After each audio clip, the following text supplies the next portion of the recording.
Hey, it's David. So today we need to talk about something that, I've just seen so many people, well, maybe not a lot of people, but definitely some people. I've met my share of abrasive artists. Let's just put it like that. I'm not going to be too kind here. I've met my share of abrasive artists and all kinds of skepticism. I get that. Nobody wants to be taken advantage of, including me, and I don't want that kind of stuff to happen. I have been scammed before. I think in the day and age we're in, scammers are getting really smart. And I've been lucky enough to recognize the signs and look into the situation before losing tons of money or losing lots of sensitive, valuable personal data. But I can't deny that it has happened to me as well. So skepticism is warranted, but is cynicism? That's a whole other thing. And that's what we need to talk about. Every single day, everywhere you go, opportunity is staring you down. That the acres of diamonds are in front of you and you don't notice it. In fact, you actively work against yourself, shoot yourself in the foot, and make it so those opportunities can't possibly flow to you. And then you get to continue to validate this miserable existence that you claim you live as an artist. It's a hard thing, I know, and I'm guilty of all of it, trust me, but that's how I'm able to recognize it, is because I've been guilty of all those things, and I'm trying to adjust. I think it'd be kind of fair to say that I'm the Dan Kennedy of the artistic industry or of the music industry. I'm not Dan Kennedy. I don't claim to know everything he knows, and I don't claim to be as smart as he is, but kind of personality-wise, and the way I speak to you, I know I don't always seem grumpy. I don't always appear grumpy. If anything, I probably come across as pretty agreeable and amenable and possibly even democratic. But behind all that is someone who can be grumpy, especially when it comes to business scenarios where I'm expecting something from certain people. I can be pretty harsh, to be honest. I can be a jerk. But maybe there are situations where leaders need to be jerks. I used to think about Steve Jobs, and I think I read the Isaac Walderson biography, and then I watched a bunch of documentaries. I still don't know Steve Jobs. I don't claim to know him. I've never personally met him.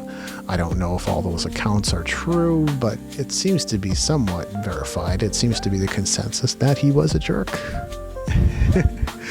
And now, having been in business for as long as I have, I almost get it.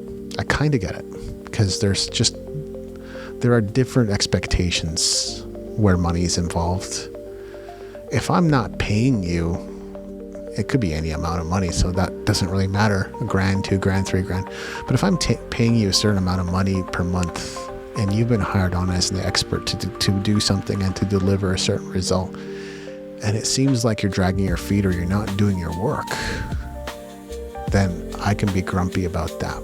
But I think there's a shift, We may need to be grumpy, or we may need to communicate some things in a very direct way from time to time, and that's actually important. It's important not to invalidate your feelings. We still need to be careful what we communicate or how we communicate it. But you don't want to completely invalidate your own truth. I think that's definitely to your detriment. But we want to be mindful. We want to be wary of situations where how we're showing up. And if we show up the right way, opportunity flows to us like that. It comes directly to us.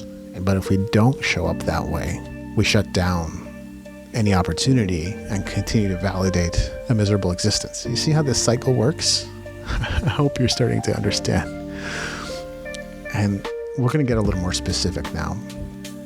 So I've seen people on Facebook. For whatever reason, Facebook has kind of become my main channel. Never really anticipated that, but the growing success of Spark Infinity is certainly part of that.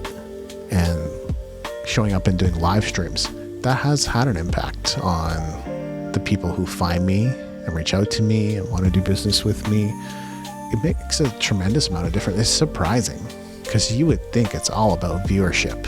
You would think it's all about numbers, but you literally don't know, never know who might be watching your replay, who might come across your stuff later based on keywords or subject matter, and then go like, hey, can you help me with this?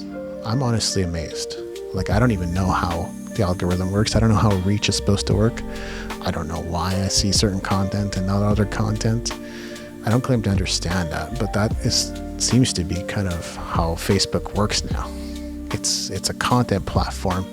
People don't really, I guess, think of it that way or feel that way, because there's still that aspect of being able to connect with and communicate with friends and family and so on and so forth. But it's more of a content platform than it's ever been, because your stuff can absolutely reach people.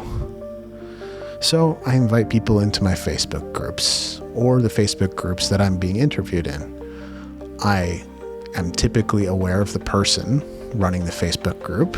I typically know them as good, solid people, not just randoms.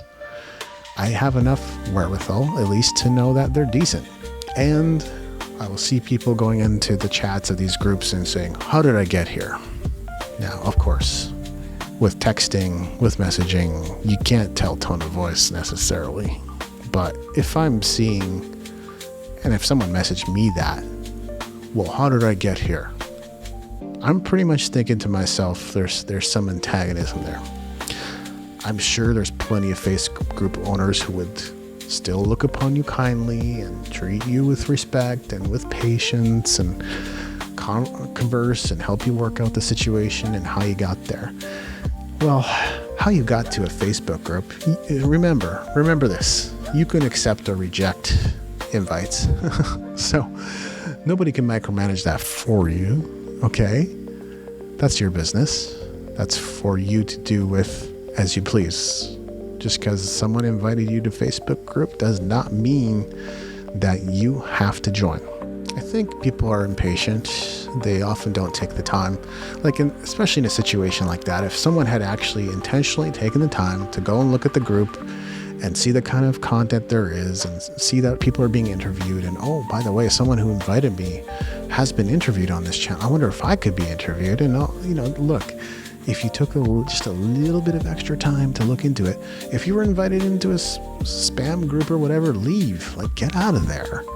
I've been invited to all kinds of Telegram crypto nonsense chats. I know every single one of them are crap, because I know those schemes. I've been approached with those schemes multiple times. I've been approached with them enough to know a really blatant scam when I see it. And sometimes I'm pretty aware of some of the subtle scams that exist too, because people have reached out to me and contacted me and catfished me and so on and so forth. Successfully? No. Most of the time, not. You're not going to easily extract money out of my wallet that way. However, there certainly have been businesses that have taken a lot of my money and delivered far less than I would have expected. So you could consider those quote-unquote scams too, but let's just say it like it is. Pretty much every artist has experienced that.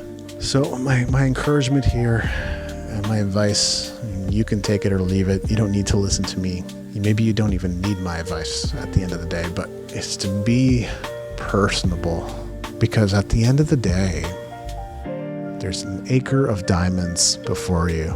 There's no limit to opportunities, people you could connect with, people you could go live with, people who could take you live into their growing Facebook groups. There's opportunities, and I'm not even joking, because I've done this too. There's opportunities to get in front of 200 people, in front of 900 people, in front of 20,000 people. And you're quashing those by showing up in a way that's cynical. Skeptical's good, but cynical might be a step too far, because opportunities still exist. And this is the way things are going in 2025. That's what I see anyway. Maybe it's not going to play out this way, but this is what I see, because I see people complaining on LinkedIn about, oh, perfect content doesn't perform the way it used to anymore. Well, What do you mean by perfect, first of all? I'm like, okay, I get it. You spent a lot of time on this. You probably wrote it and edited it and thought about what needed to be conveyed to your specific audience. You included certain psychological tactics. You used images and graphics. You used headers and bullets and bolded text and italicized text. You used videos. You used everything. You used all the tools. You drawed upon everything. You researched everything. You brought together amazing links and sources. You brought together a ton of different stuff. Quotes from experts. Quotes from friends, quotes from other people in the industry, quotes from people who are about the same level as you, people who are above you, below you. You brought all this together into one place and published an incredible blog post. I get it. I've done it. I've totally been there. Doesn't work? Okay, let me help you a little bit. This year, 2025, you're going to see a movement, and it's going to be a movement towards exactly what I've been talking about here, which is serving. And that's people like me. I'm taking people live with me. I'm doing interviews that I would never have done before. Everyday, ordinary, common people. Some people that are even my friends. But the bottom line is, they're still fascinating. In fact, in some ways, they might even be a little more fascinating than the people you think are so famous or so amazing. Oh, look at that guru. He's so cool. He's so prominent. He's so known everywhere. He's so recognized. Yeah. But I've interviewed some of those people, and some of them were super, super cool. They were freaking amazing. Some of them were just run-of-the-mill, man. They didn't have stories to tell. They didn't have life to share. That's okay. I'm not criticizing that. Some people don't go through tons of hardship. Some people don't have a story. Some people don't want to talk about their private life. And that's their business. So I'm not here to judge them. I'm not here to criticize them. But the people I'm interviewing, holy cow, man. They bring a lot of great stuff to the table. They're just as worthy of being experts as the experts are in many ways. In fact, some people might be a little more qualified than the experts to be experts. So people like me, there's a movement. People like me who are willing to take just about anybody live with them, or take them on a podcast, or interview them for their YouTube channel. There's going to be a growing movement of this. It's about being a facilitator. Amos talked about this in an earlier episode. You can go back and listen to that, or any of the conversations I've done with Amos on this show, because I think they're valuable and they're useful. It's about serving and putting the spotlight on others. There's a movement towards that. And if you can get on that power wave this year as an artist and be a part of that, either be interviewed by as many people as possible, start your own movement and interview as many people as possible, or both, you're going to catch some serious momentum this year.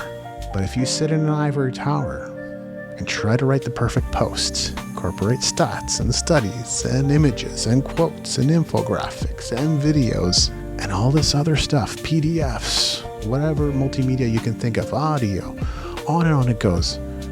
I don't know if you're going to do that well. But if you are sincerely in a place of serving people, helping people, putting a spotlight on them, bringing them onto your show, bringing them onto your channel, giving them an opportunity to shine, giving them an opportunity to share what they need to share. We'll even use the dirty word to promote or market whatever they want to promote. If you give them that opportunity, you're going to do well this year. But I don't know about the other way. I've done the other way. And you can create these definitive guides. If you turn them into books, yeah, you can make a little bit of cash, or ebooks as the case might be. But those guides, I don't know, besides giving you a little bit of traffic, maybe some email subscribers if you're lucky, they're not going to perform. Get into these movements, join them. At the very least, try to be in the center of the storm. Because if you're there, you'll probably build some connections. You'll probably get on a few shows, even if it's not a lot. You'll catch the long tail. But if you're not there, you're definitely not going to be ahead of the curve this year. Don't worry about perfect content. It's not about perfect content. It's about authentic content. It's about showing up. It's about serving. It's about putting a spotlight on other people, being willing to serve and to be there for them. All right?